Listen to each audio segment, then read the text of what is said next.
Here's the thing, and the reason I'm picking this topic is because, of course, it's an interesting topic, but that's not the only reason to pick it. I'm picking it because it actually allows us to hit a lot of teachable areas, a lot of sort of teaching points about wealth and money and things like that. And a lot of it really goes back to my late grandmother Felicia, rest her soul. I talked about my grandmother in this film that I put together called The Secrets of Black Financial Intelligence. And we have a lot of really good movies, and from Democracy, A Black American Horror Story, Resurrecting Black Wall Street, The Blueprint. We have the Black Love Blueprint, where we got a bunch of love and relationship experts to talk to Black folks about how to have happy relationships, how to date, how to marry, how to love one another. We have really good projects that we put out, somewhat quietly through Boyce Watkins Films, which is our film division, because we believe deeply that Black people should own and control media, and it would make no sense if I was teaching that if I wasn't practicing this. And so anyway, if you want to see the films, actually, I'll type it in here. You can go to abncdigital.com.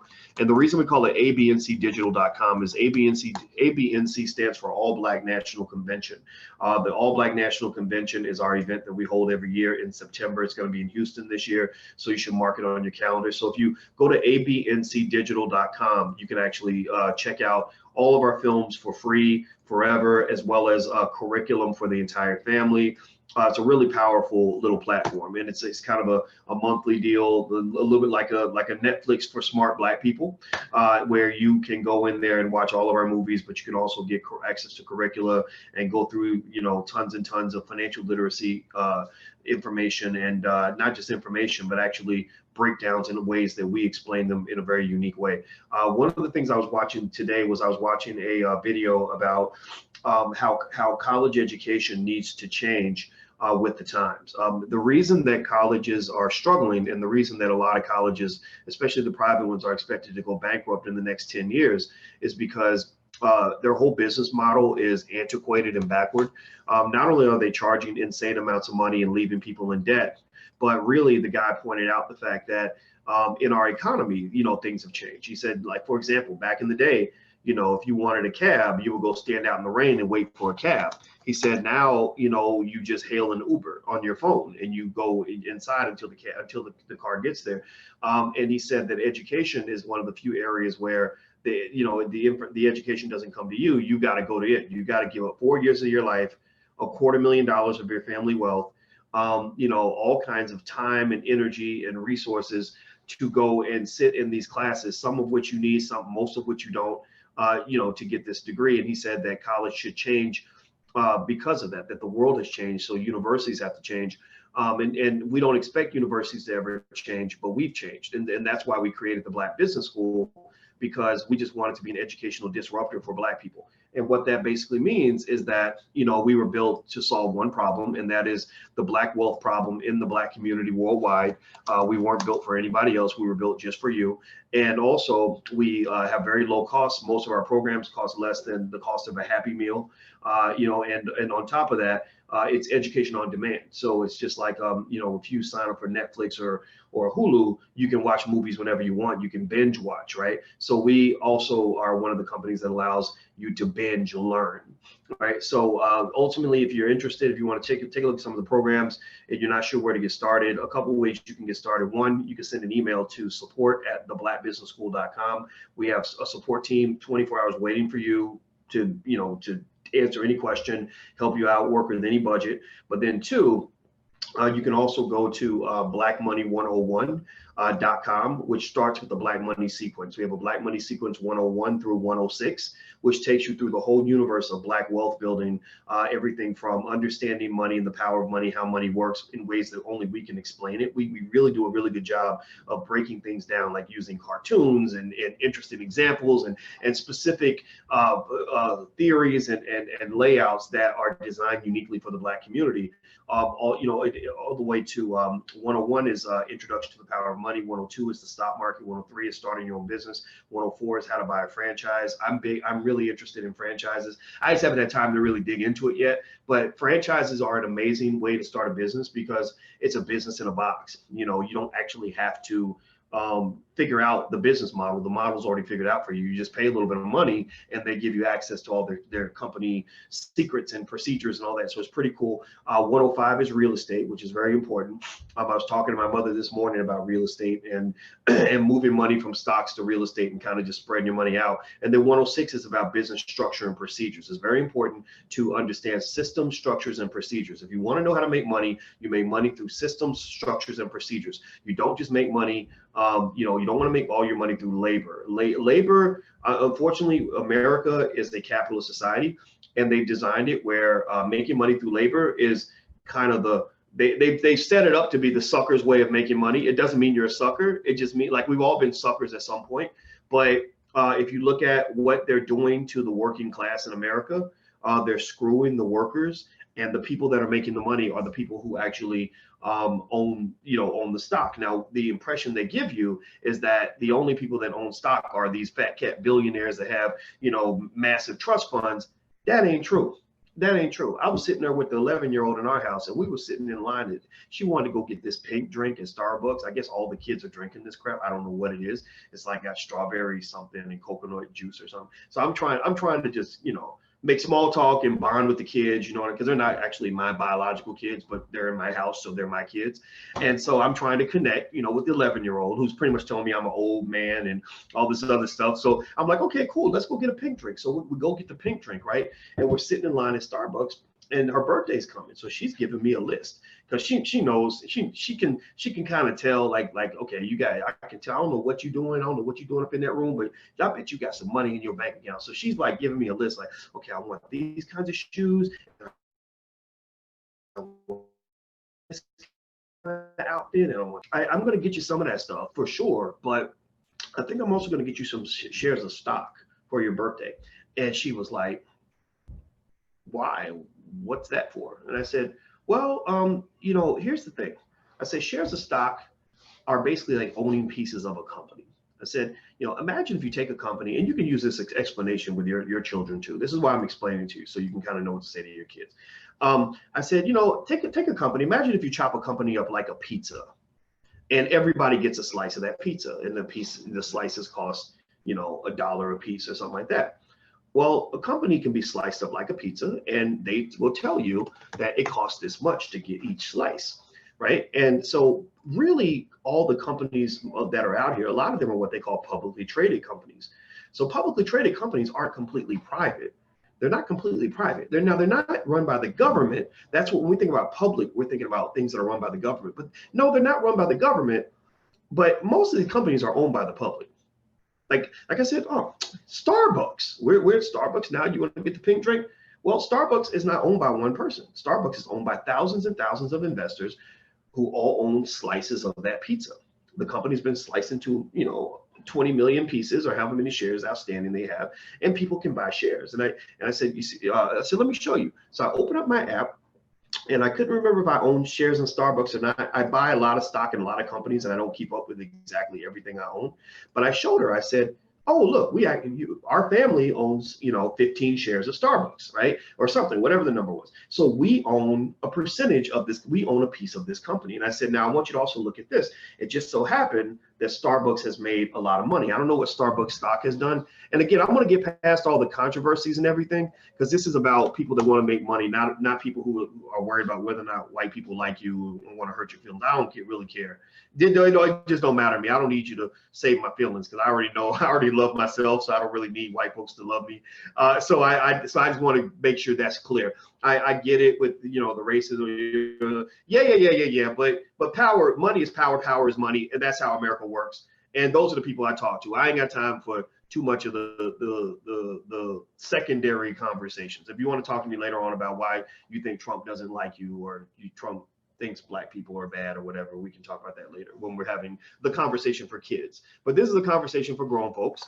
And grown folks are people that just handle their business and don't give a rat's butt what the neighbors think about them, right? So anyway, so let me show you. So I showed her how the Starbucks stock has made money, and I said, so check this out. So I showed her this chart. Let me show you guys this.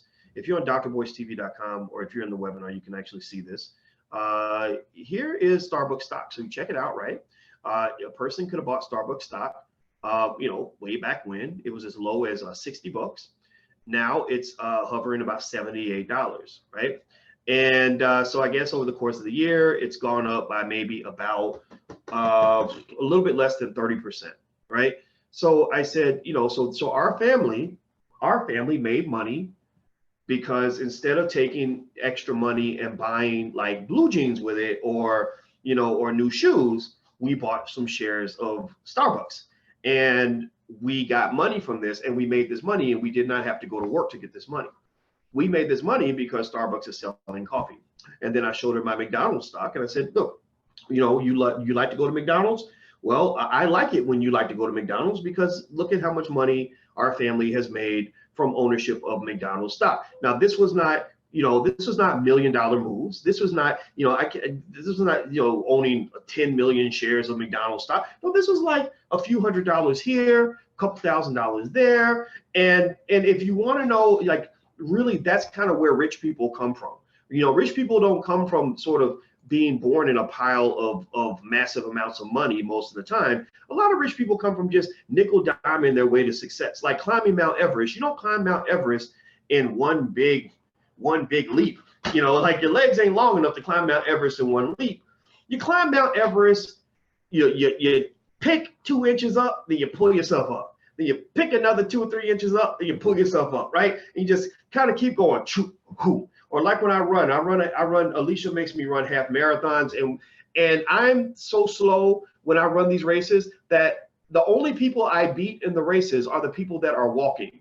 I only beat the walkers. I don't beat any of the runners. Why? Well, because I'm not trying to break Olympic records. I just trot along, and before I know it, my little slow, fat, trotting butt gets past the finish line, and I've lost a couple of pounds. I've achieved my goal. I'm not breaking any Olympic records. I did not have any illusions about what it would take for me to become an active runner because I wasn't trying to get there fast. I was just trying to get there. You understand? So when it comes to wealth, and this is the point I want to get to, and this is what I was explaining to her, as I said, getting rich is not something that happens quickly. Most people don't get rich quickly. Most people get rich very slowly, but most people never get rich at all because they don't have the patience to wait to get rich at some point.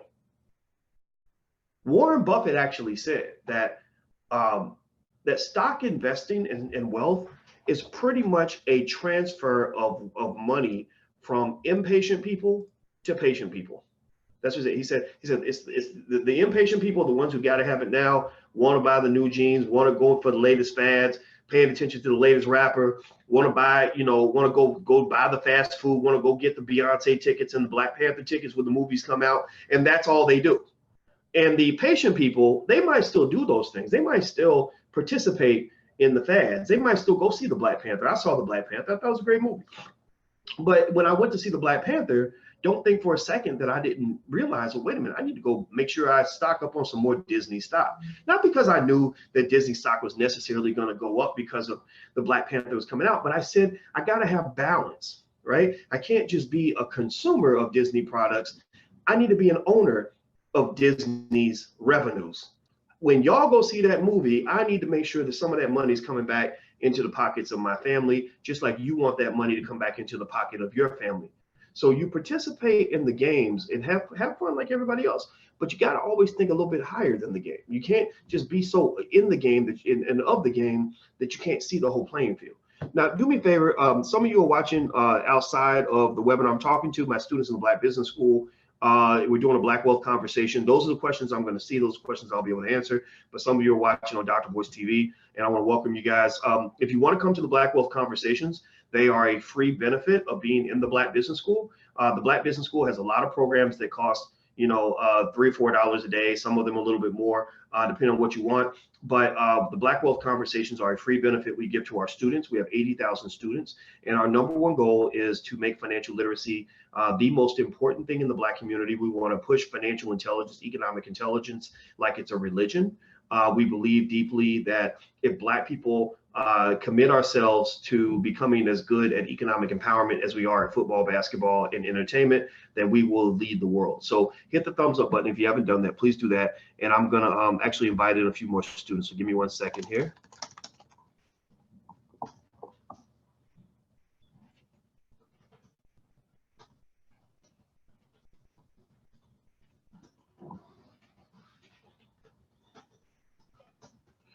Okay, so let's hit one topic I want to cover first as we move forward. And what I'll do is I'll jump in and out and check out some of your questions too.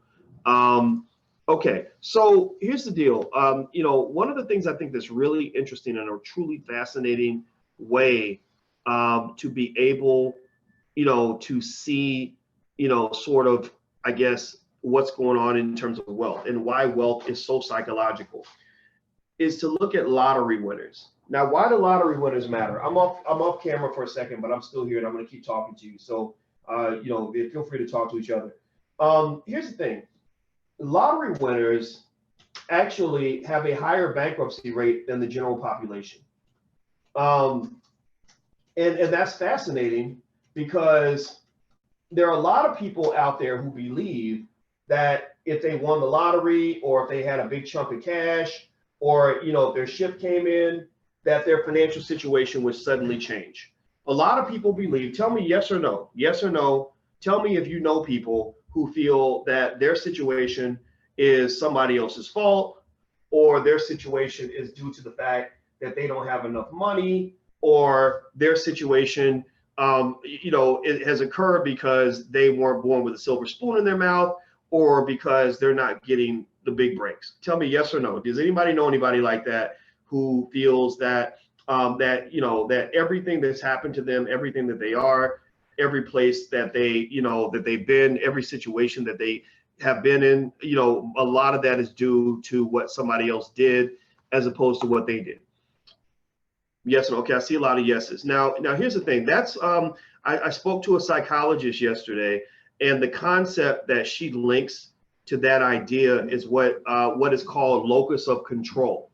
And locus of control kind of basically reflects, how do you see your world in terms of, what do you internalize as something that is within your range of power, and what do you, I guess, externalize, for lack of a better phrase. What do you sort of consider to be, okay, this is somebody else's doing. Now, the thing about locus of control is that, you don't want to go through life internalizing everything, right? You can't like if some stupid white person is racist and decides they don't want to give you the job or they don't want to give you a promotion, and you know that you're qualified, then, you don't want to internalize too much of that, because that's the trick of racism, is to convince Black people that we're not qualified for anything, that we're just not good enough. And the reason when I was at Syracuse University, I remember being told that the reason that they had not promoted a Black man in 100 years in the field of finance was because they could not find a single qualified Black person, anywhere on earth that could do the job, right? So that is kind of a situation where you want your locus of control to be a little bit more external, so that you can really kind of understand the dynamics of the game that you're playing, right? Understanding racism is important for Black people, but racism can never be an excuse. Racism, however, it can be an explanation. It can sort of help you understand, like, who to listen to, who not to listen to, why things are the way they are, that Black people are not poor because we're all stupid and lazy. A better explanation is that Black people are poor on average because white people spent a lot of years stealing our wealth. And more importantly, they stole our self-confidence, or they stole our sense of unity. More importantly, they stole our desire and ability to obtain economic education, economic literacy. They stole a lot of a lot of the things that we need in order to be successful, right? So they didn't just put you at the back of the line, they actually cut your legs off too, right? So you're not just in the back of the race, you're also running with smaller legs because they chopped off your legs too. So with that being said, with the lottery example, speaking of lottery winners and why lottery winners are more likely to declare bankruptcy than everyone else, that's an important example, because what it shows very clearly is that even though external factors make a difference, even though we all know that being rich certainly makes it easier for you to either stay rich or get richer, right? We know this, right? We know that if you take two people that have equal hard work, equal diligence, equal intelligence, equal discipline, and one person has $1 million in the bank and the other one has zero, that the person with the million is probably going to have an easier time getting ahead, right? But what is also true is that we can never assume that having that huge endowment or having that massive wealth is going to be the only factor. You see, and that's a subtle argument that doesn't work well. Give me a second. Hold on. This damn thing is on my chair. That's a very subtle, nuanced argument. Okay. Sheesh. Had to get this thing off my chair. Sorry. That's a very subtle, nuanced argument that does not work in today's society. Why does it not work in today's society? Well, it doesn't work in today's society because we live in a simple-minded world with dichotomous frameworks where it's either all or nothing. You're either completely Democrat or completely Republican, right? You're either completely liberal or completely conservative. You either completely, believe racism is the cause of every horrible thing, or you don't believe in racism at all, right? You can't find that middle ground. Like the moderate people that understand the middle ground and the nuances are being pushed out of the conversation. So when someone like me talks about, it says, well, yeah, having more money does make a difference, but Black people need to also do for self and have some financial intelligence so that we know what to do with the money. There are people who will get mad and they'll say, oh, you sound like a Trump supporter, or you sound like a Republican because, you're saying that racism isn't real. It's like, no, I never said racism isn't real. What I'm saying is that there are millions of examples of people who were given tons of money who ended up going broke. What I'm saying is that there are studies that show that actually 70% of all wealthy families lose all their wealth within one generation. And that's because the parents who work their butts off to build the wealth don't instill discipline and economic intelligence in their children that is absolutely fundamentally necessary for that wealth to be preserved. Do you understand? So the key idea is, and I'm gonna give you a little bit of a spoiler alert on this conversation about lottery winners. The reason a lot of lottery winners declare bankruptcy, and the reason lottery winners declare bankruptcy more than everybody else, is because suddenly winning the lottery, what that does is it puts you in a high stakes game. You're suddenly pushed above the rim, so to speak, and you're suddenly playing a high stakes, high level game, and you ain't ready to play. You ain't got the skill. They just made you NBA Finals champion, and you can't defend that title because you're now dealing with a whole lot of problems. Anybody heard when Diddy said more money, more problems? Anybody heard that? Y'all know y'all heard that, right? Well, the reason Diddy said more money, more problems is because when you get to a level where you're dealing with that kind of money, like you just won the lotto and you got 20 million in the bank, you're dealing with some very interesting dynamics that you didn't have to deal with when you were broke. That's why literally there are lottery winners, people who won $100 million or more, who literally will say that winning that lottery was the worst thing that ever happened to me in my life. How does that happen? How can you win $100 million and say, man, I wish I had never won 100 million. I wish I'd never won anything. I wish I was still working in the Amazon factory or wherever I was working before I won that money.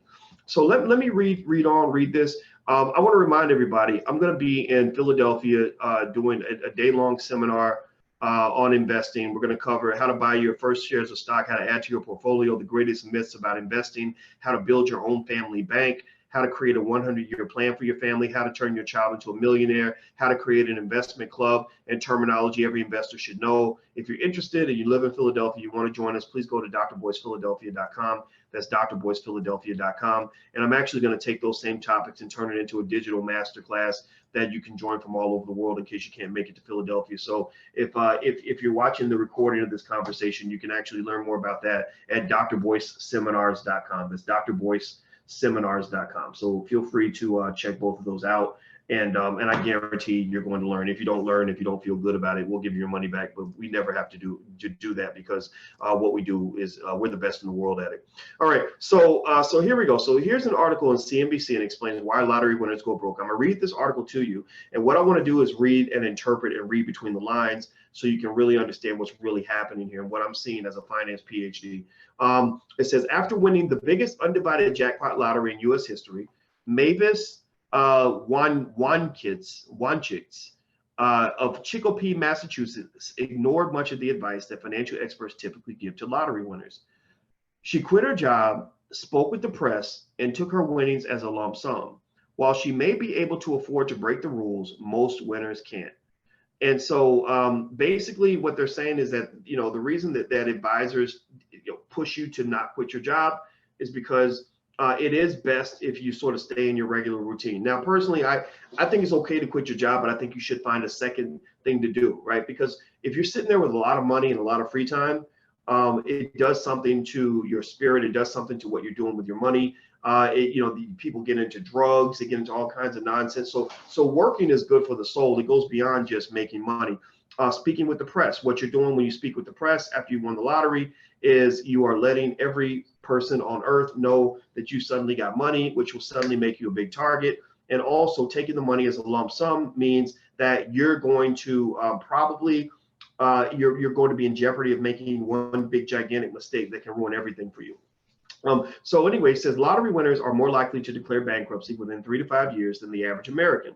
What's more, studies have shown that winning the lottery does not necessarily make you happier or healthier, because money can't buy happiness. Now being broke can't buy nothing. Being broke can't buy happiness or anything, right? So this does not mean that being broke is better or worse than being happy, than being wealthy. But ultimately, the one thing about money that a lot of people forget is that money really is a tool. Money is not a destination. Money is a tool for the improvement and the enhancement of your life and the lives of others. And if you don't understand that, then you're going to end up misinterpreting what that tool should be used for, and find yourself wondering, wait a minute, I have all this money. I used to think that all my problems were linked to money. Now I suddenly have a bunch of money, but I'm still not happy. Why am I not happy? I don't know why, right? Well, a lot of people would say the reason that you're not happy now that you have the money is because you haven't learned ways you can actually use that money to enhance your happiness, because you maybe don't even know enough about yourself to know what it is that made you sad in the first place.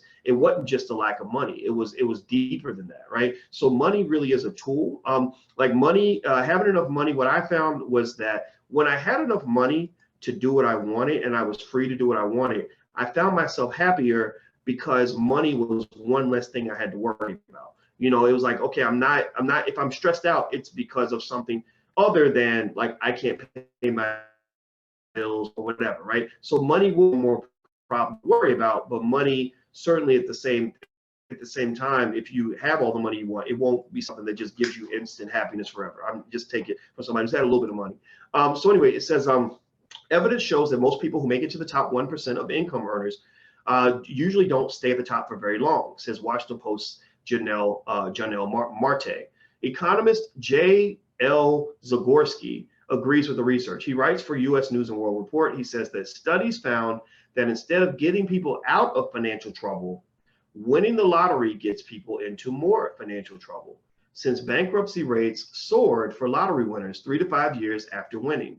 So here's what's really going on, right? Money is power. I told you guys that earlier. Money is power, and in America, power is money most of the time. Not all the time, but there's a strong connection.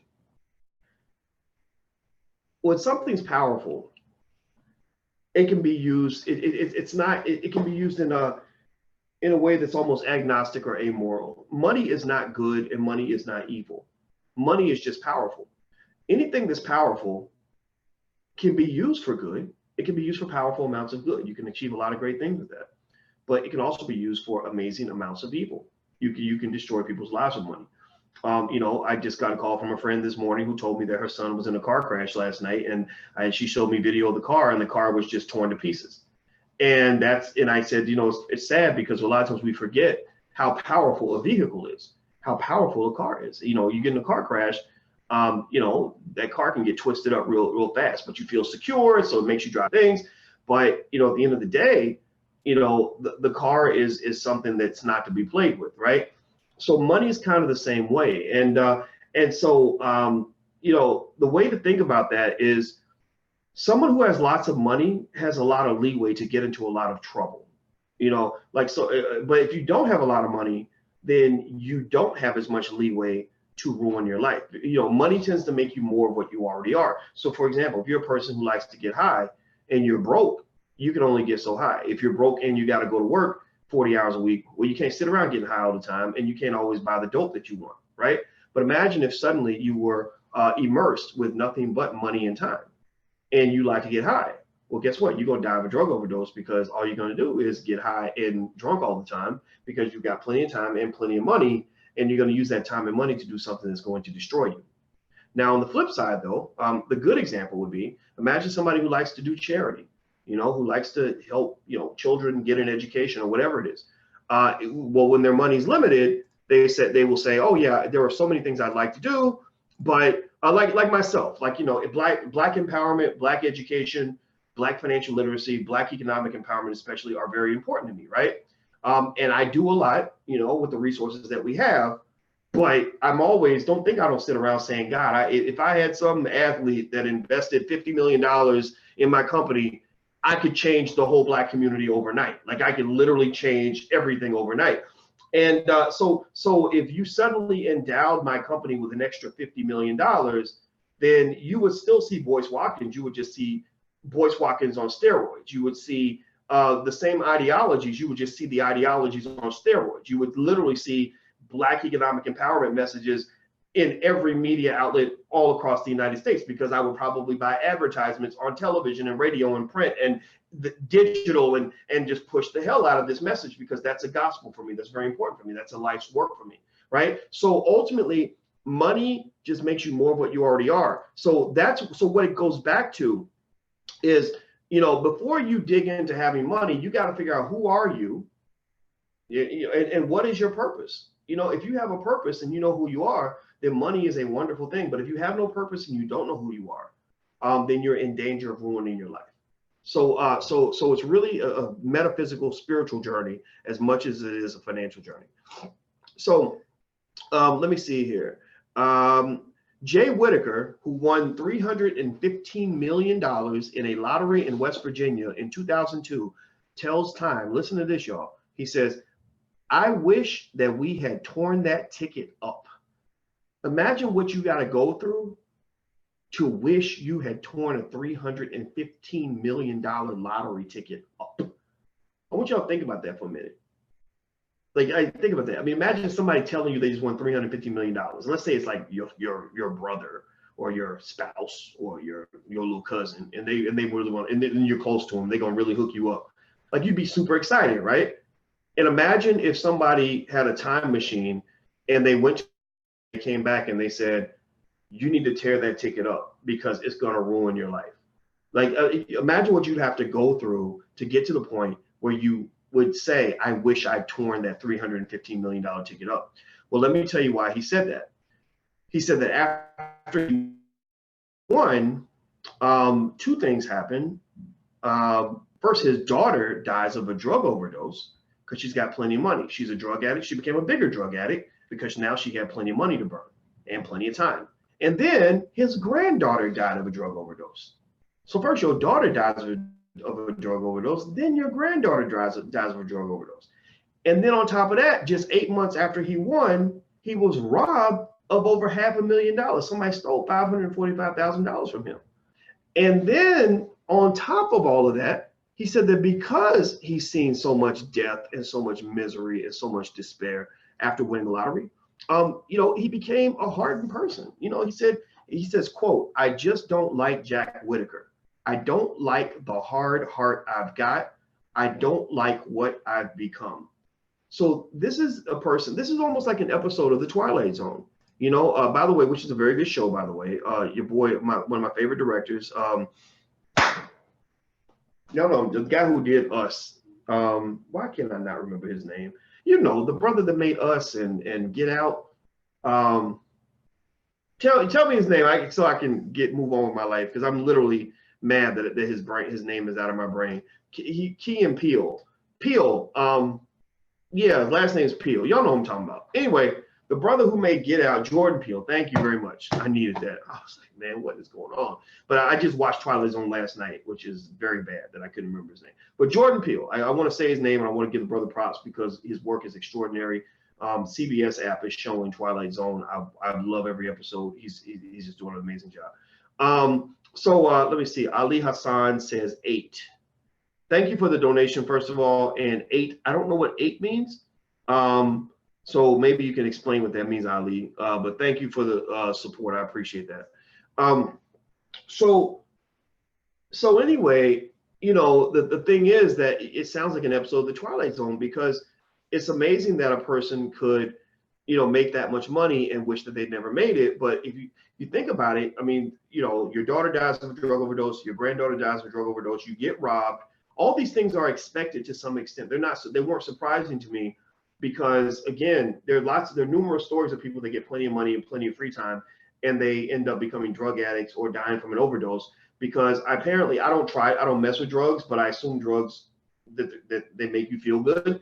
And there are some people who get to the point where they have no purpose anymore, so they become pleasure seekers. So some of the things that we do, because people aren't trained to really do a deep dive into who they are and figure out what their true purpose is, they just sort of live on autopilot. And what happens is going to work every day and dealing with the kids and the mortgage and all that gives people a sense of purpose. So when they kind of lose some of that, that's when you see people getting into drugs and alcohol, stuff like that. Actually, the black man, I don't know if you guys have seen this video that's on my YouTube channel, where I interviewed this 62-year-old black man who said he's never had a job.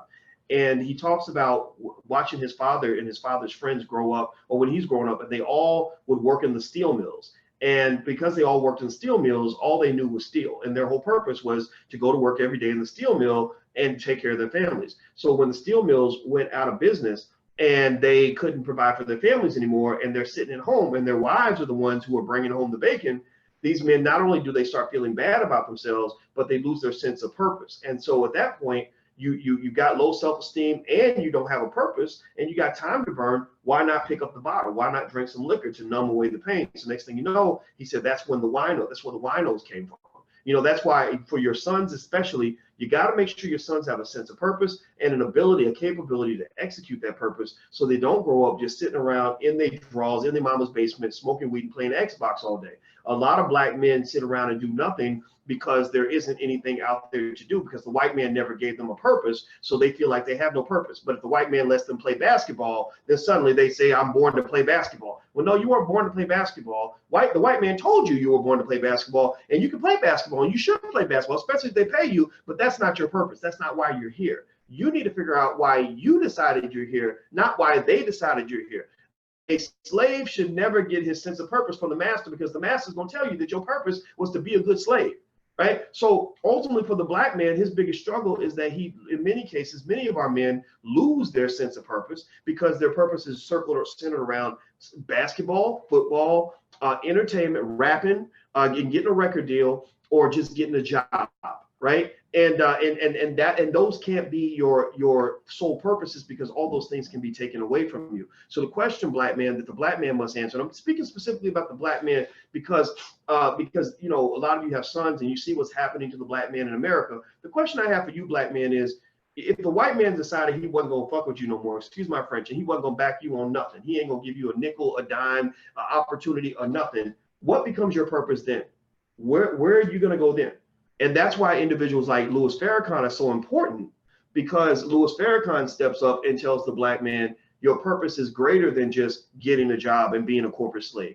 He tells you your purpose is greater than dribbling that basketball and dunking in front of a crowd full of white people. He tells you that your purpose is greater than just making rap songs so that crowds full of white folks can start cheering for you. Your purpose is to protect your community. Your purpose is to uplift and support the black woman. Your purpose is to take care of and nurture your children. Your purpose is to present yourself in a way that will lead to the community being able to admire you and to look up to you and to feel secure by your very presence. That gives them these men purpose. And when a man has his purpose and his dignity, which go hand in hand, purpose and dignity go hand in hand, that you see, like when you look at the Nation of Islam, tell me yes or no, yes or no, yes or no.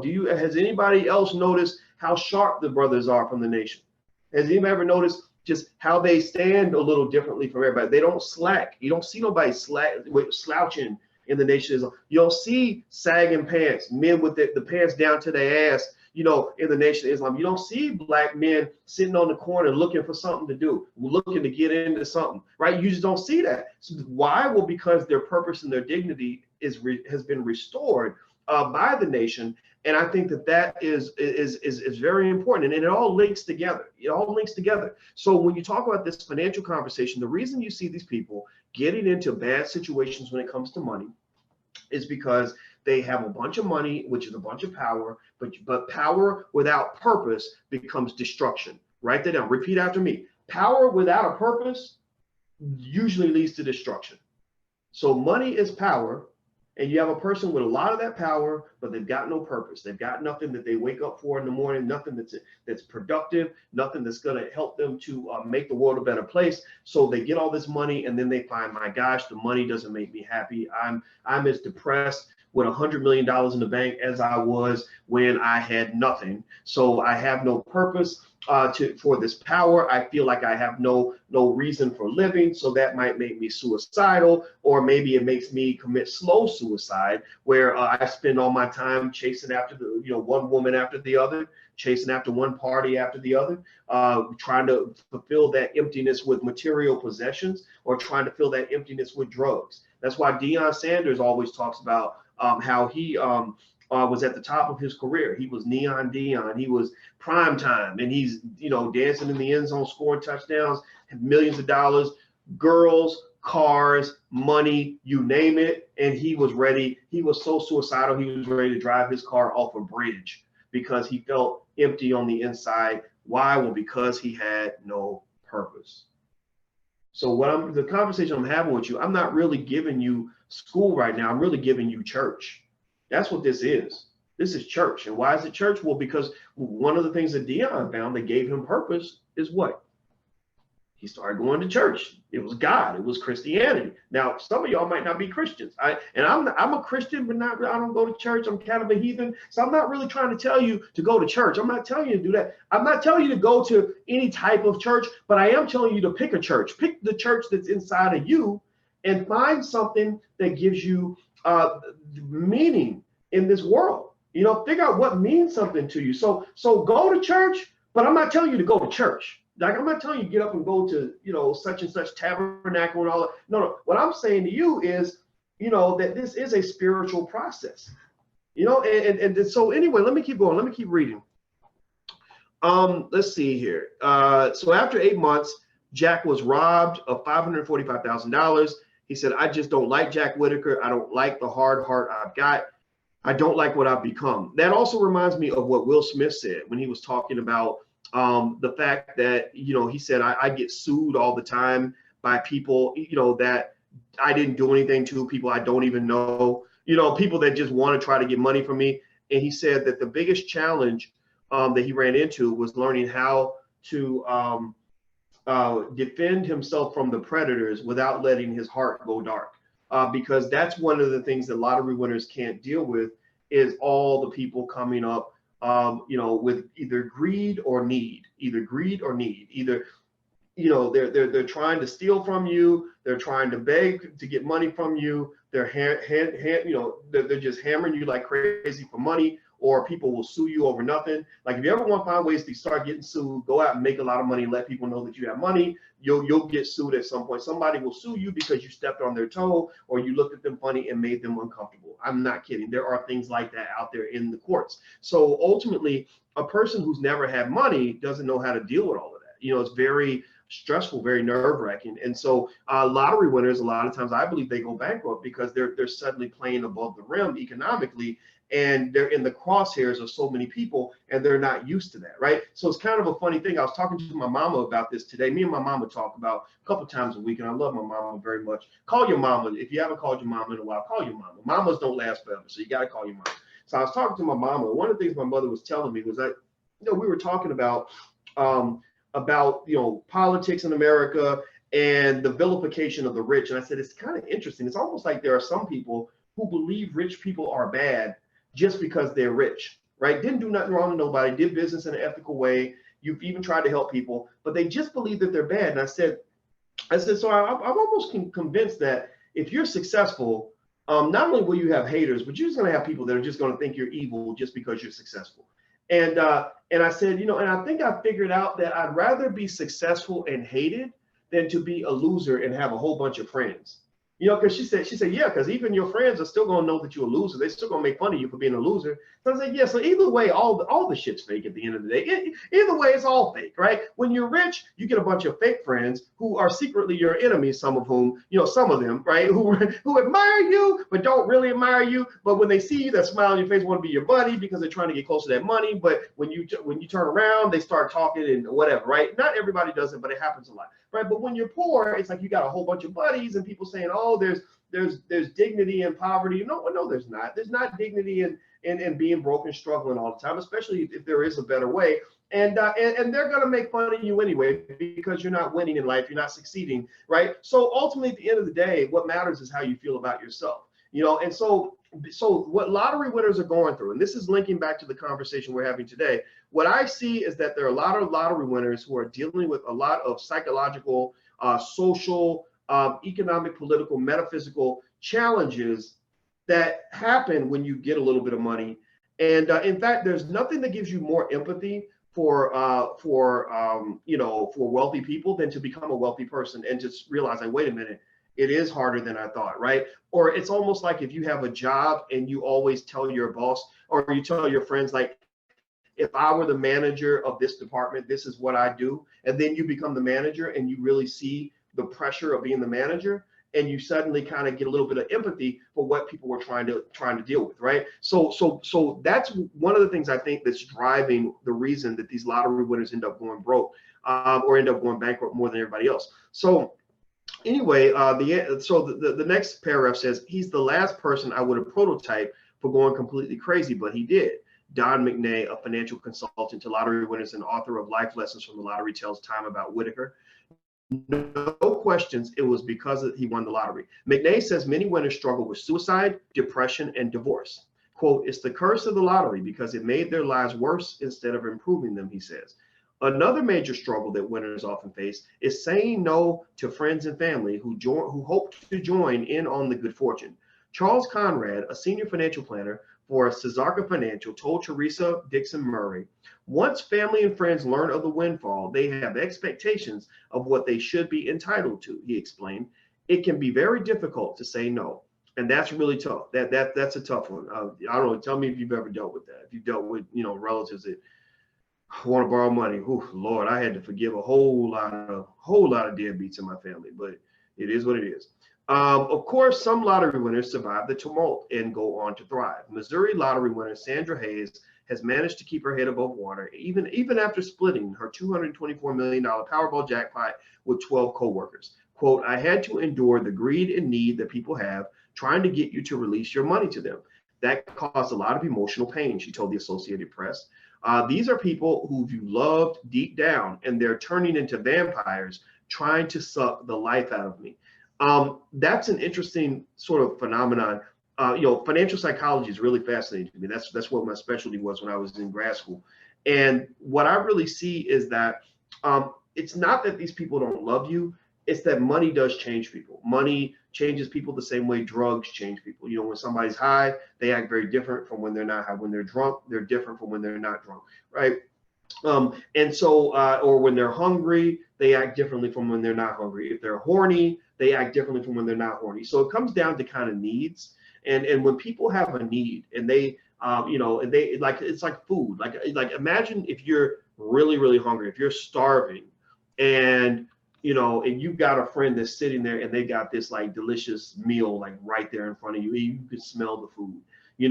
And I mean, it's very difficult to not ask for some of the food, right? Or maybe you can feel like guilt tripping them because they won't share the food with you. Or maybe when they go to the bathroom, you sneak a French fry off of their plate, right? Because you're hungry, right? Or even if you think about sexuality, a lot of men, especially men, get in trouble because of the way our hormones work, right? The man thinks about sex every 7 seconds.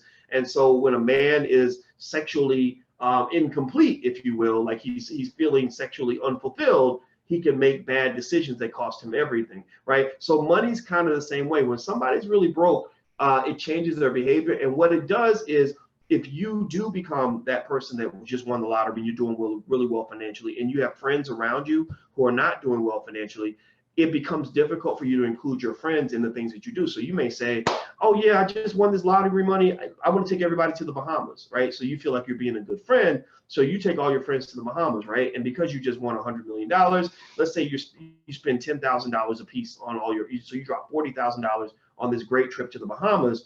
Well, if you got a friend right next to you who needs $2,000 to pay her rent, then and she comes and mentions that to you, and you've actually said words to her that don't mean anything when you're broke, but they mean a lot when you're rich. Like you said things like, well, if you ever need anything, let me know, right? We say that all the time, right? But we don't really necessarily always mean it. Sometimes we mean it, sometimes we don't.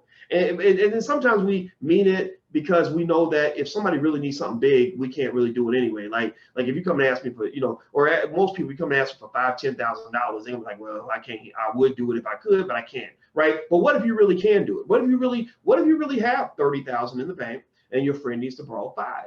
Right? 5 versus 30, in their mind, it's like, of course, it's not a big deal to you. You still got 25,000 left. But in your mind, you might be thinking, yeah, but I just loaned this person 3,000 and that person 4,000 and that person 5,000. Y'all just gonna whittle away at me until I have nothing left, right? And if I get into financial trouble, then there will be nobody to save me, right? So this creates really difficult conversations. And so that's why you see when people get a lot more money, they sometimes end up changing their circle. And it's not because, in most cases, I don't think it's always because they just become uppity or they've just forgotten where they came from. It's because people can't be around you. Broke people have a hard time being around a really rich person without remembering that they are rich. Like that's just going through their head. It's hard for them to see you're Diddy, you got $1 billion and you at grandma's house in the hood where everybody's broke. They're going to remember that you're the billionaire. It's going to change how they treat you, how they talk to you, what problems they bring to you, what they expect from you. And it takes time, again, rich people problems, and I think a guy like Diddy has this kind of figured out where it takes time to know how to balance between being there for the people you love versus not letting all of everybody else's problems kind of drain you. So a lottery winner is suddenly thrown into this space of millionaires where they got millionaire problems and they don't know how to solve millionaire problems. So it does a few things. It drives them crazy. It might leave them broke.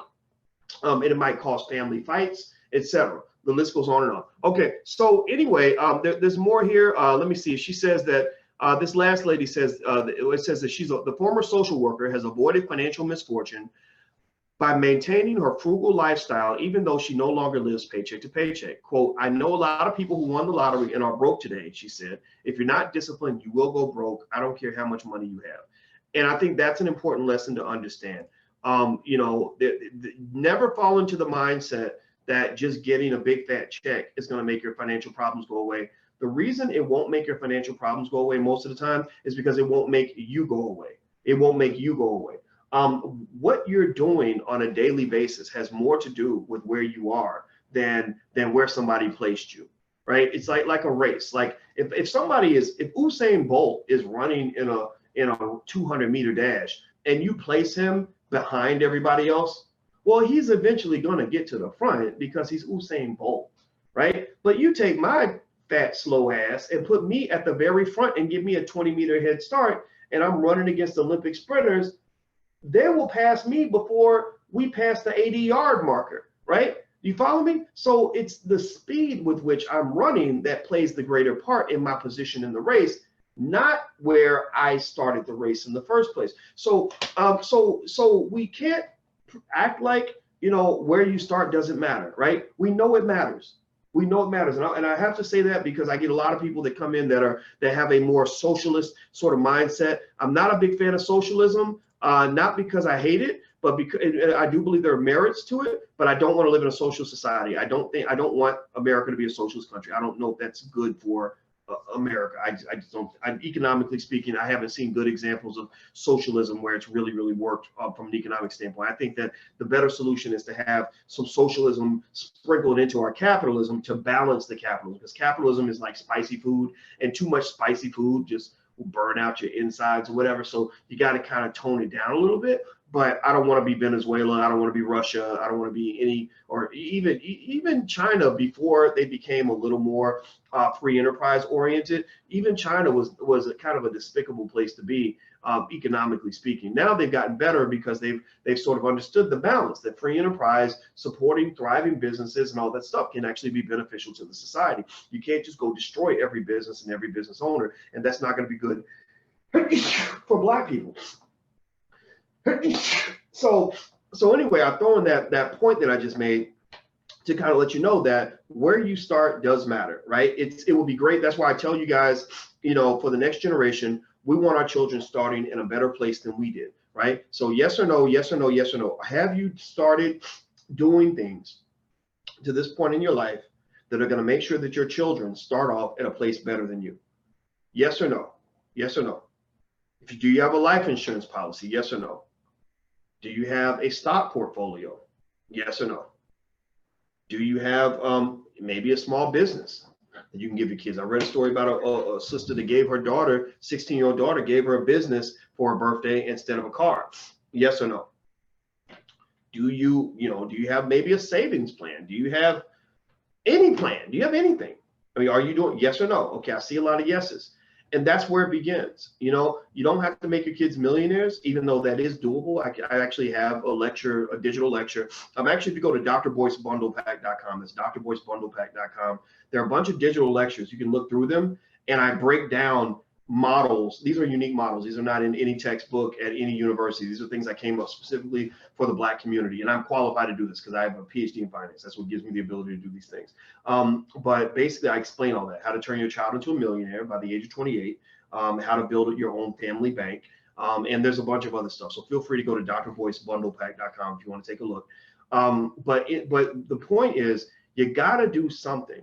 You got to do something because you have in your possession one of the most valuable financial assets in the history of all mankind, and that is the gift of time. That is the gift of time. But time, if some of you have you heard of the theory of relativity with Einstein? The theory of relativity? Well, the theory of relativity kind of talks about time, right? And it talks about how time and space and all that plays a part in how things turn out in the world, et cetera. Well, I got the theory of relatives, right? My theory of relativity has to do with the fact that if you look at your relatives from a particular point of view, you've got all the time in the world, right? So the Dr. Boyce theory of relativity says that if I'm looking and I'm playing this game, not for me to win, not just for me to win. I mean, I want to win the game. I want to get a little something out of it, right? But I'm playing the game for my loved ones to win, then I've got all the time in the world.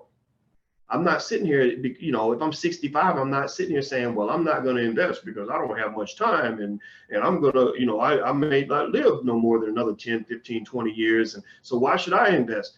No, well, but if you are 65 and you have a granddaughter that was born yesterday, well, your granddaughter is going to be alive 70 years from now, most likely 80 years from now, right? 80 years from now is almost the year 2100. Do you know how much money you could create if you invested something and let it grow for 30, 40, 50, 60, 70, 80 years? Warren Buffett invested $144 in the S&P 500 in 1942. That money is now worth about $600,000. $600,000. So don't tell me that you don't have enough time, and don't tell me that you don't have anything to invest with. Don't tell me you don't have any reason to invest, because the Dr. Boyce theory of relativity says that you got relatives who are going to be here long after you're gone. So again, I told you guys, I don't really do school. I probably do church. I'm really a preacher. My gospel is Black economic empowerment. And just like a preacher, I can tell you all day about the afterlife. And the afterlife for me is not just, oh, we're going to die, the streets will be paved with gold and you'll get 72 virgins and whatever these religions teach you. I'm not talking about, or give me $10 and I'll make sure you get to heaven. I'm not talking about that kind of afterlife. I'm talking about the real afterlife that I can actually prove. I can't prove what happens in heaven, but I can prove what happens on earth. And the afterlife that I can prove to be real is that after you're gone, people will be living after you're gone and will be affected by what you choose to do in this life. So when I talk about the afterlife, when Pastor Boyce talks about the afterlife, I'm talking about after your life is over, how your family gonna be living. You are the ancestor. They say there's a saying that says that you are nothing more than a memory of your future self. We are nothing more than memories of our future selves. And you can even go deeper. You can say we are nothing more than memories of our future ancestors. We are the ancestors. We are the past. And we know that just simple basic physics, the physics of life tells us that what you do in the present affects what happens in the future. Just like the reason that you are who you are right now is because of what somebody else did or did not do in the past. You know, maybe some of y'all, maybe some ladies have issues with men because of what your daddy did or didn't do in the past. Or maybe you have something with your parents because they chose to have sex 40 years ago and they wasn't thinking about who they were having sex with, right? Or maybe your parents did something good in the past that prepared you for the present and you benefit from that, right? So you need to be able to do, in mathematics, the concept that we have for this is called dynamic optimization. Dynamic optimization is basically like, you know, they say, you know, don't play checkers, play chess. Well, dynamic optimization is like super chess, right? It's like a high level version of chess. Dynamic optimization basically says that if you want to make the optimal decision in the present, you don't start with where you are. You don't look at the present to figure it out. You look at the future and you look at where you want to end up, and then you start working backward, right? You say, okay, by the year 2090, I want my family to look like this.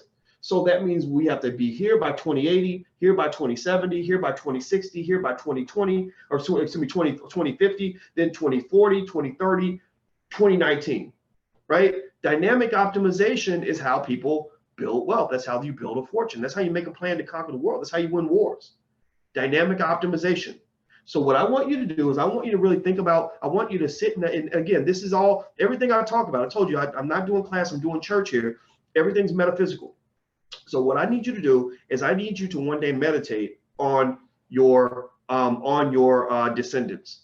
I need you to meditate on all the children, grandchildren, great-grandchildren that are going to be here after you're gone, and how all those individuals are going to be affected by what you choose to do and choose not to do in this generation.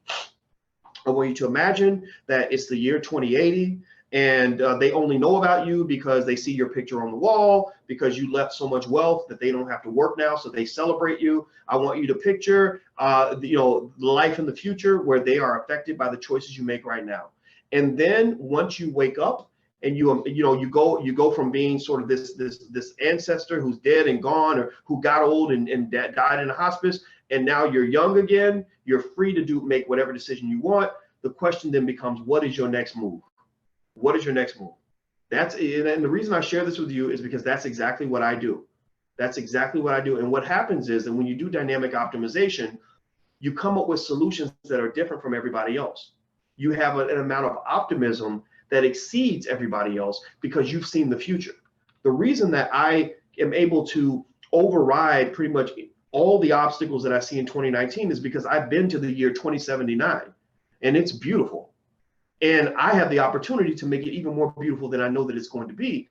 And that's why I move with such enthusiasm, because I've seen the year 2079. So I want you all to see that year with me so that you can make decisions now that will position your family for power and wealth 50, 67 years down the line. What I'm going to do is be an advisor. I'm not a leader. I want to be an advisor, and I want to be the team mathematician. And as the team mathematician, I can show you basic models that will tell you, okay, if you invest this much money and you do it consistently and you put in the S&P 500 and you allow it to grow for this amount of time and you invest with this rate of consistency, you can have this much wealth. So I want you to start also with another basic exercise. I want you to go and I want you to just make a commitment right now that you will, that whatever amount of money you spend on fast food, you will put that same amount of money into the stock market. That's all you got to do. Whatever amount of money you spend on fast food, you will put that same amount of money in the stock market. What that means is that if you go to McDonald's or Taco Bell, I don't care where you eat. I'm not going to shame you because I don't want you shaming me. If you spend $8 at McDonald's, I want you to remember to put $8 into your stock portfolio. If you go to Applebee's, that's not fast food, but it's still consumption, right? If you go to Applebee's and you spend $28, I want you to try to remember to go into your app, maybe Acorns, Stash, or Robinhood, and I want you to buy $28 worth of stock. Just give yourself a matching funds program. So keep doing what you're doing. Keep living the life you're living. Don't change a thing. I'm not telling you not to live your life. I'm not telling you to be a miser. I'm not telling you not to enjoy life or to enjoy your money. I'm telling you to make sure that you implement balance so that when you purchase all these assets and you engage in this slow accumulation, that long term, after you hold these assets over a certain period of time, you'll get the benefit in the wealth growth in America the same way the 1% does. I'm going to answer some of the questions from you guys that are in the webinar in the Q&A section. Let me see here.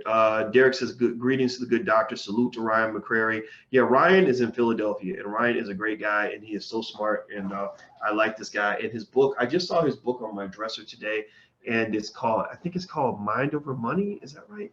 I believe it's called Mind Over Money. If it's not, if I got the title wrong, please put it in the chat so everybody can see Ryan's book. Ryan McCrary is very smart black man. And also, I'll be in Philadelphia May 19th.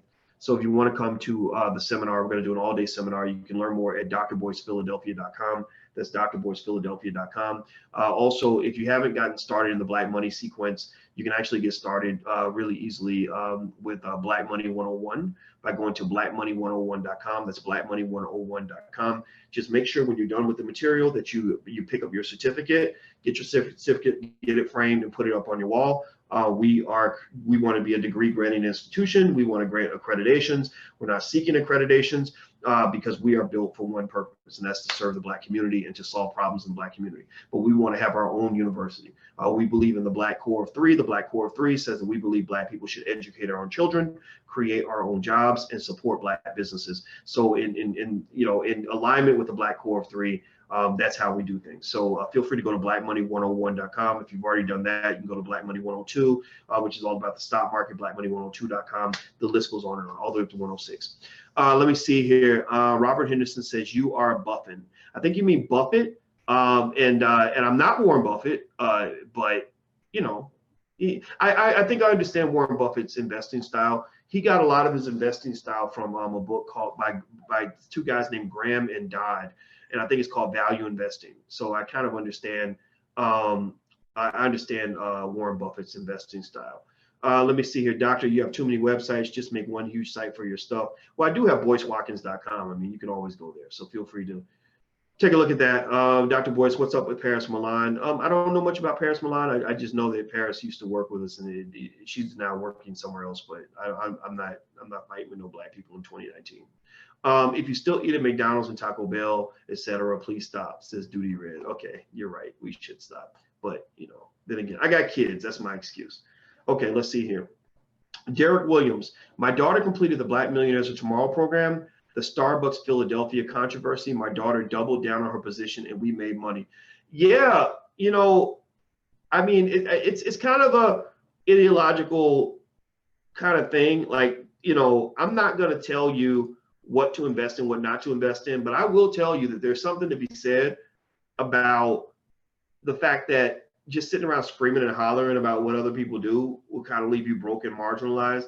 And there are some people who don't really need to get loud. They just get quiet on you. Like the Chinese actually have mastered the art of what I call quiet power. Quiet power is, where the Chinese, if you upset them, they're not going to yell and scream and holler about it. They're not going to picket in front of your building.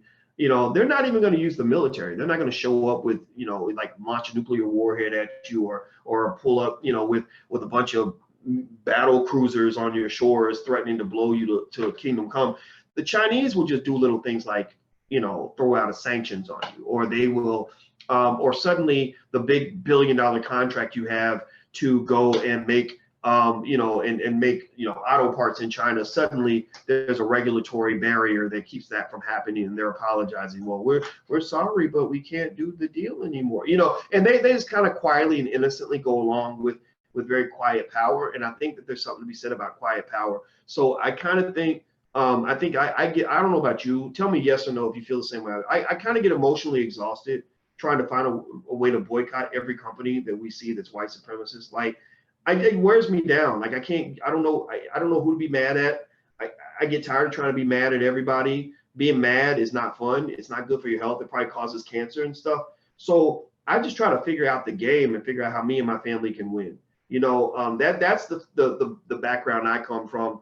In my family, my mother and I were talking about that today. My mother, she brought that up. She said, we didn't really care what everybody else down the street was doing. We just took care of ours. We just made sure we did what we were supposed to do. We made sure y'all got an education. We made sure that the bills were paid. We made sure we kept our credit right. We made sure we saved our money. And it didn't matter if a Democrat or a Republican was in office. We felt that where we ended up was based on what we chose to do, the decisions that we made. I'm not saying that those things don't matter. I'm just saying that I think Black people, we have a lot of emotional energy, and we are used to kind of screaming and hollering about anything and everything. And that's just exhausting, man. And I don't even know how effective it is. I just really don't. I don't blend well in a society where I'm sitting around mad because white people won't invite me to their tea party, or where I'm mad because white people won't integrate me into their systems, or they won't let me go to their schools, or they won't let my children play in their playground. I just don't care. I want to build a playground. I want to have my own schools. I want us to have our own businesses. And then at that point, you don't care what other people are doing, because you're not begging for a seat at the table. Just go build a damn table. Don't beg for a seat at the table. Build a table. Let other people beg you for the seat. Let's see. Derek says, a general question. I asked Ryan McCrary this on Wednesday. What's your favorite sector of the market? I like technology and healthcare. I don't have a favorite sector, to be honest with you.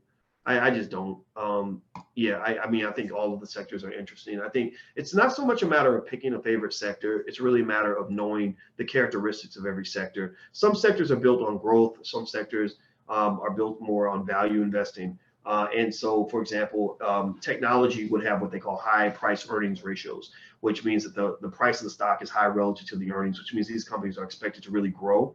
And so the problem with high price earnings ratio stocks or the tech sector is that, while there is, massive growth is expected, but little pieces of information can cause a huge disruption in the price, because a lot of your hopes and dreams on the companies, because a lot of these companies are what they call unicorns, companies worth over $1 billion. And they're these tiny tech companies that just started 3 years ago. They haven't made any profits yet, and because most of the value is from money that's going to be obtained in the future, any little piece of information can disrupt that price significantly. Whereas, if you compare it to a company, the types of companies that Warren Buffett likes, like Coca-Cola and General Motors, he likes companies that where, their value is stuff that you can see and touch and feel. It's not built on the future, it's built on the present, right? So it's like the difference between, if you look at golfers, like there's a difference between Tiger Woods as a 21-year-old with all this potential versus Tiger Woods as a 43-year-old who has won a bunch of tournaments, who's still good. He's still winning. He's still making money, still getting ratings, but he's kind of on the downslope. But some would say that he's worth more now, than he was worth then, because back then it was all about potential, whereas now he's kind of built that brand. He is Tiger Woods. He is generating the ratings and the revenues, and he's already got the wins and the trophies, right? So different companies are at different stages of the life cycle. So a lot of tech companies tend to be in that earlier stage of the life cycle, and so it's not so much a matter of right or wrong, good or bad. Most companies are supposed to be, according to a theory called the efficient markets hypothesis, most companies are supposed to be pretty much priced exactly the way they're supposed to be priced. Like the pricing is about right. It's really a matter of picking the stock that fits, what kind of investor you are. Like, do you like a portfolio that goes up and down, up and down, up and down, or do you want something that's a little more stable? What age are you? Also diversifying is very important too. All right, so Bomani says, greetings, Dr. Watkins. Okay, that's a long question. So try not to give me give me questions that are less than 2 sentences, because I can't, the whole paragraph, Bomani. I love you, Bomani, but that's a long question. Let me see. My name is Bomani. I've relocated to Toronto from Brooklyn. After experiencing racist situations on the job, I decided to flee the plantation and work for myself. Good for you. As a latecomer to entrepreneurship, what's the best strategy to save and invest for retirement when you're investing in your business? The best strategy is to look into, they have, tax deferred retirement plans specifically for entrepreneurs. Look into those so that you can still get the tax benefits. You can still set up the, the 401ks and all that stuff. but you want to maybe talk to a financial advisor about how to set them up so you can get the specialized tax treatment. Also, as an entrepreneur, health, getting health insurance. A lot of people think that's really hard to do. It's not that hard to do in my experience. You just go find, a company and buy health insurance. I use the blackinsurancenetwork.com, theblackInsuranceNetwork.com. I reach out to them at theblackInsuranceNetwork.com. Her name's Yolanda. That's the lady that runs it. Tell her I sent you. And basically she sets me up with whatever insurance I need. I have several policies through them, and it's worked out just fine. I can go to the doctor whenever I want, all that stuff. I think, really as an entrepreneur, the big thing you want to avoid is having too much of your money and too much of your wealth tied up solely in your one business, because if that one business goes down, you're going to get hit pretty hard. So you want to make sure you strike a balance where, especially if you start making money, spread that money out, like put some money in stocks over here, put some money in your tax deferred stuff over there, put some money in, real estate over here, maybe invest in other businesses over there. Especially if your business starts to generate a lot of cash flow. If it generates a lot of cash flow, don't just keep a bunch of cash in that one business. You spread that money out. Like, so for example, Mark Zuckerberg, being the jerk that he is, banning people for free speech or whatever. One thing about Zuckerberg, though, is that he started Facebook, and Facebook becomes worth billions of dollars. Well, when Facebook went public and suddenly all these people were giving, like literally probably picked up, I don't know if Zuckerberg's worth 100 billion or 80 billion, it's some insane amount of money. He started spreading the money out and investing in other spaces so that all his money wasn't tied up in Facebook. So you want to actually do the same thing, so that you're spread out and well diversified as you prepare for retirement.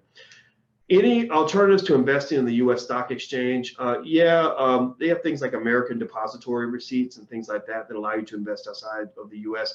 Also, they have mutual funds that specialize in other countries and emerging markets and things like that. So you can look for companies, like you could still go through, say, E-Trade or Ameritrade and just find a mutual fund that invests in, in companies in China or whatever. Like even Stash and Acorns allow you to invest outside of the United States.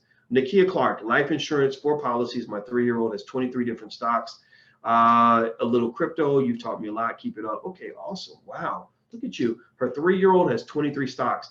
I love that. So in the spirit of Nakia, you've inspired me to make my last recommendation here before we get out of here. I want everybody to commit to buying some stock, for your children. Maybe keep it in your own account if you want to. But maybe, I don't know where your budget's at, but on a lot of these apps, you can buy stocks for like $5 and stuff like that. So money's not really an excuse. I mean, if you can afford a Happy Meal, you can afford a share stock. And so maybe start buying like maybe one stock each month or a couple stocks a month for your kids, and just promise yourself that you're not going to sell. That's the key thing. Like don't sell, just hold it and just keep it. And then, when your children get older, those stocks should be worth a lot more money, especially if you buy a bunch of different ones. So if they got birthdays coming up, buy them stock for their birthday. Buy them toys too. Like kids, don't just buy them stock. That will make you an evil parent, right? But so buy them stock and toys. Like mix it up.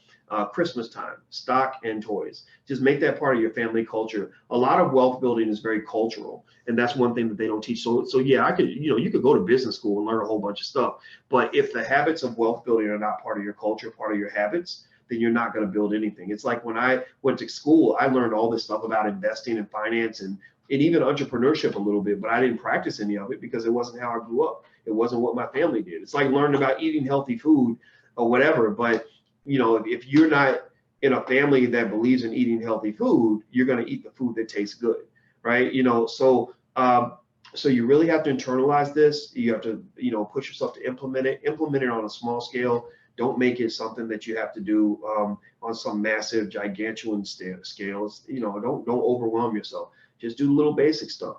And I'm gonna tell you, I just really think, even though America is a country that has a lot of issues and a lot of shortcomings, it also is a country that has a few opportunities for people to do certain things. Like, so, the white man can stop you from doing a lot of stuff in America, but he can't stop you from reading books. He can't stop you from investing in the same companies he invests in. He can't stop you from starting businesses.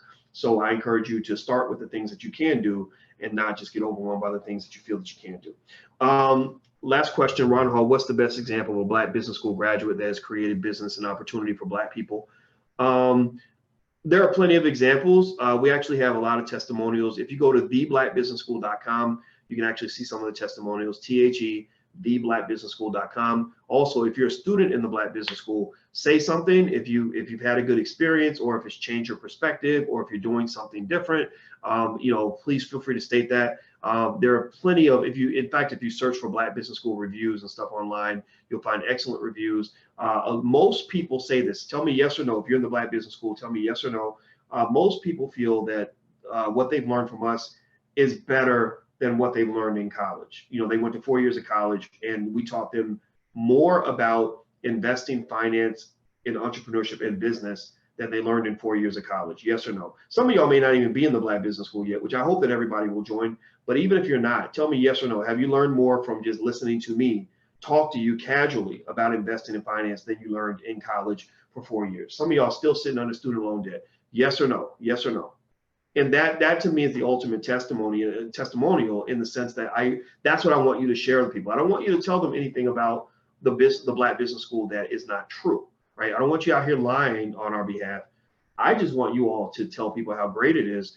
And we got students at a lot of big universities that are drowning in the debt, that can't pay the bill, that have 80,000 in student loan debt that'll be on their backs for the rest of their life, who are frustrated with their professors because their professors are racist. They're going to some school like USC, and they feel that they're not welcome there, and they're being charged $70,000 a year to be in a place they're not welcome. So you're being charged money from your family that you can't get back to be in a place where you're not welcome, you're not loved, you're not supported, you're not being taught the right things, you're not being taught to be an asset to your community. So all we're really telling people is, don't be scared to come on home.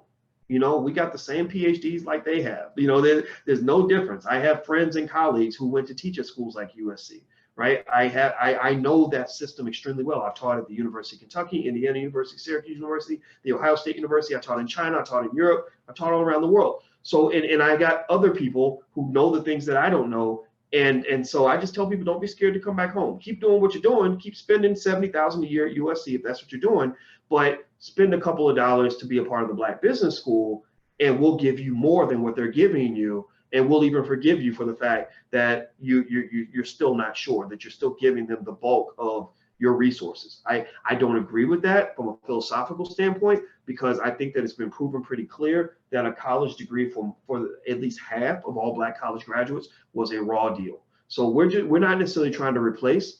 We just want to supplement to make sure that people get what they need. So when people ask me, do I think that people should go to college or learn how to start businesses and invest? I say they should probably learn both. The question becomes, if you think about it as a horse and carriage kind of thing, where between a college degree and learning how to invest, which one is the horse and which one is the carriage? Well, I think that learning to invest is the horse and the college degree is the carriage, right? And why? Well, because with a horse, you can go a long way with a horse, even if it's not pulling a carriage. So you can get the horse and ride the horse on its back and go a long way. But if you just got the carriage, then you might just be sitting there because you have no power. You have no powernomics, no power to propel you forward, right? So the college degree becomes the carriage, because what happens is a lot of our students go to college and they get this degree and they're sitting in the carriage, and they need a horse to pull them, right? Meaning that you learn how to go to school. You went to school to learn how to market, but you need a company to hire you as a marketer for you to actually do what you were trained to do, because you don't know how to start that business on your own, right? Or you went to school to learn fashion design, but you can't practice what you know until somebody gives you a job to actually allow you to even do what you're good at, right? So you're basically sitting in the carriage and you're waiting for the horse to pull you. The problem for Black people is that white people own all the horses. So if you're lucky enough to have them put up a horse and attach it to your carriage and pull you down the road, the problem is that it's not your horse, and the horse is going to go in whatever direction it wants to take you, right? Whereas Black people that actually own horses, even if they have no carriage, they can still go pretty far down the line. So somebody who has a college degree, who doesn't know how to be a wealth builder, is going to be stuck if the prevailing economic system does not give them what they need, right? They're going to be like in the carriage sitting on the side of the road. But a person who is a wealth builder can get by even if they don't have a college degree. Am I right or am I right? Yes or no? Yes or no? Tell me if you understand where I'm coming from. Tell me if this argument is making sense to you.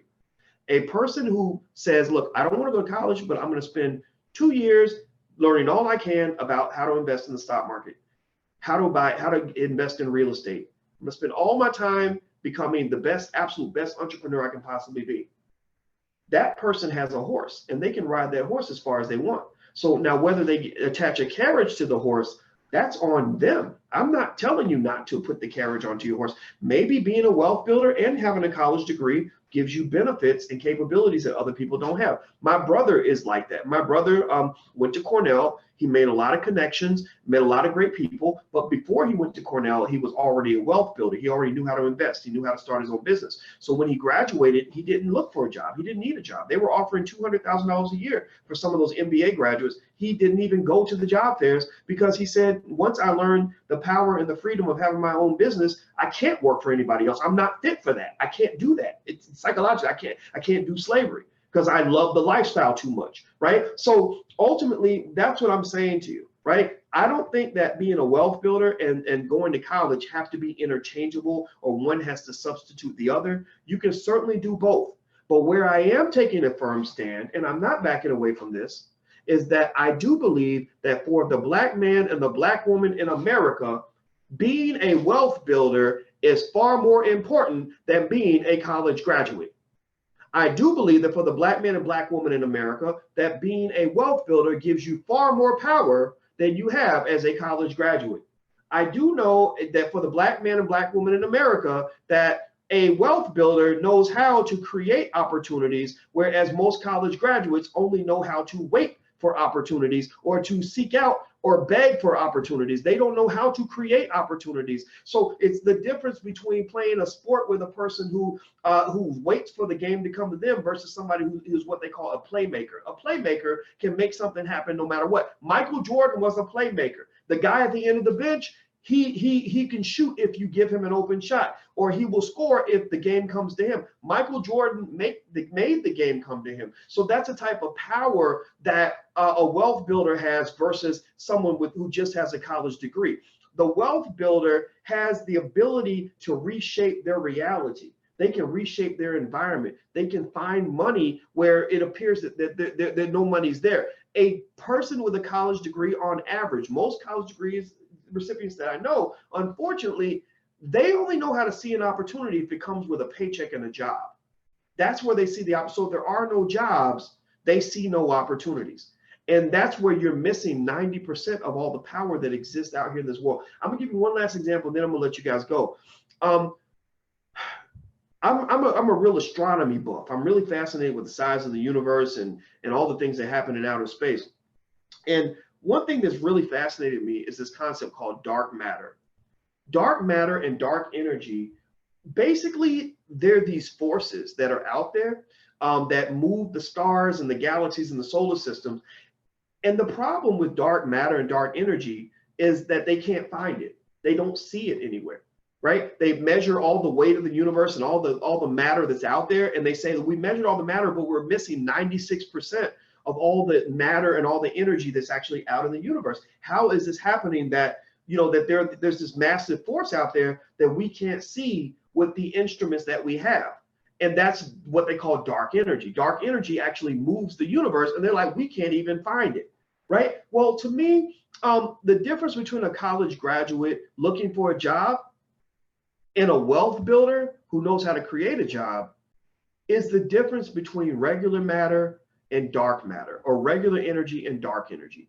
A college graduate will look out, a Black college graduate will say, like one rapper said to me, I mentored this young rapper who had a baby, and he was about 23 years old. And I said, how you doing, man? How things with the baby? Are you getting by okay? And he said, man, I'm really struggling. He said, because these white folks ain't hiring. And I said, I don't ever want to hear you say that to me again, because I don't speak that language. I don't speak the language of begging. I don't speak the language of feeling sorry for yourself. I can't relate to you on that. And I'm just gonna tell you that man to man. Because here's the thing, and I told him this. I said, look, the best thing you can learn as a young rapper is how to be a young businessman too, because there's billions of dollars in the industry that you're in. There's opportunities everywhere. There's money everywhere. The problem is that you only know how to see the money if it appears in a specific form, if it comes in the form of a record deal and, and a paycheck, right? So a person with a college degree looking for a job is a person that sees regular matters. So they see 4, 5, 6, 10% of what's out there. An entrepreneur has the magical ability to identify dark energy, the energy that the regular people cannot see, the opportunity that other people can't see. So two people can walk in a room, one with a bachelor's degree from Yale looking for a job, and the other who's gone through, let's say, the Black Business School or some other program where they've learned to be a wealth builder, they learned to be an investor, they learned real estate, they learned how to start a business. And those people can walk into the same room and see two totally different things. One person walks in and says, man, there ain't nothing in here, ain't no jobs. I went to every table and there ain't nobody hiring. The wealth builder will walk in the room and say, what are you talking about, man? There's millions of dollars in here. I got a cousin, I kid you not, a cousin, didn't go to college, ain't got no college degree, but he's worth millions of dollars. He's about 29, 30 years old, worth millions of dollars. He's at one of those fancy incubators for tech companies, because him and his boy came up with a great company that does this technology. I can't even tell you much about it because it's kind of like proprietary information. But here's what's really funny. So here this young Black man didn't get a college degree, nothing. We were all sitting and talking about wealth and money. Our family does that. That's what your family should do too. We have financial conversations all the time. Tomorrow night, we're going to have our family business meeting that we have every Sunday. And so maybe 3 of my cousins are like corporate types. They work at the corporate jobs and they make good money or whatever. And then 2 or 3 of my other cousins were like entrepreneurs. And we started talking about making money. And my cousin, you know what he said? The one that's the millionaire that's 30 years old or 31, however old he is. he said, man, there's money everywhere. Because somebody else has said, man, I just don't know what to do, and I'm trying to quit my job, and I just don't know how I'm going to pay the bills and get, however much money I need. And my cousin, the entrepreneur, said, what are you talking about? He said, there's money everywhere. And the reason that he can see things different from what my corporate cousin could see is that he knows all the different forms that money comes in, right? So some people can see a bunch of seeds and say, man, I'm hungry, there's no food in the house. But somebody else will see the seeds and say, oh my God, we got so much food here. When I go upstairs, or even knowing how to cook, there's another good example. I go upstairs, I swear to God, I will look in the refrigerator and shut it and say, hey, there's nothing to eat, babe. Like, there's no food in the house. And she'll go in that same damn kitchen where I just walked out of and said that there's no food in the house, and she will make the best meal that you've ever had in your life. Well, what's the difference? The difference is that she knows how to cook and I don't. So when I see a frozen steak and some canned goods or whatever, like, I'm sitting there thinking, man, there's nothing in here because I can't pour a bowl of cereal or heat up something in the microwave. And she knows how to take all the ingredients and make it into whatever she wants. So an entrepreneur, this is what I'm getting at. This is why I want your children to become wealth builders. Pay attention. This ain't school. This is church, y'all. I'm telling you, because this is spiritual. This is a gospel. This is what you have to make one of your key values in your family if you want your family to survive and if you want them to thrive. An entrepreneur is like an economic cook. They're an economic chef. A chef is not somebody who only gets to eat if the restaurants are open. A chef is not a person who only gets to eat if they can go to the grocery store. Right? A chef is somebody who can grow the food in the backyard, pull the food into the house, chop it up, cook it, mix it up, put spices in it, and make an excellent meal. So the big problem we have in the Black community is that we are always seeking jobs. We're always telling white people, we need you to give us more jobs because the only way we can identify economic opportunity is if it comes in the form of a job. But if we have economic chefs and economic farmers, then they're not going to be asking for jobs. They're going to be looking for opportunities to build capital. They're going to look for scenarios where they can start businesses. They will look for scenarios where jobs can be created because they'll understand the entirety of the entire economic ecosystem. Do you follow me? Does this make sense? I spent a long time explaining this because I really need you to believe me on this when I tell you that this will solve 80% of the problems in the Black community. Economic strength will be our salvation, and that's what's going to make us great. And by the year 2070, I believe that if I can get a few 100,000 families to just kind of listen to me on some basic ideas and follow basic protocols, Black people won't just catch up. Reparations is nice. That's all good and cool. Let's sign whatever. Yeah, sure. Reparations sounds great. No problem. But Black people won't just get caught up. Black people will actually become identified as one of the most economically intelligent groups of people in the world. People will look at us the way we look at the Jews. They will look at us the way we look at the Chinese. They will look at us the way we look at the Arabs. And it's going to come with a lot of new problems, but I believe that's going to happen because what I'm seeing right now is really phenomenal. I think that the fact that we've really embraced economic strength and most of our leaders, our real leaders, I'm talking about the Farrakhan's and the Nipsey Hussle types and people like that that are really leading the community, they're all embracing that same message. That's going to lead to an explosion unlike anything you've ever seen. So I'm excited about that. I'm not pessimistic at all because I've seen 2079 and it looks really good for Black people. 2019 is going to take a little bit of work. All right. So anyway, guys, I'm about to go. Do me a favor. If you're watching online, please hit the thumbs up button before you go. Also, if you want to learn more about the masterclass I'm putting together, you can go to drboyceseminars.com. That's drboyceseminars.com. If you want to come meet me in Philadelphia, where we're going to do our all-day financial Juneteenth investing summit, you can go to drboycephiladelphia.com. That's drboycephiladelphia.com. So I'm out of here, guys. Have a good day. Thanks for hanging out with me. It was great. I'll see you soon. Be good.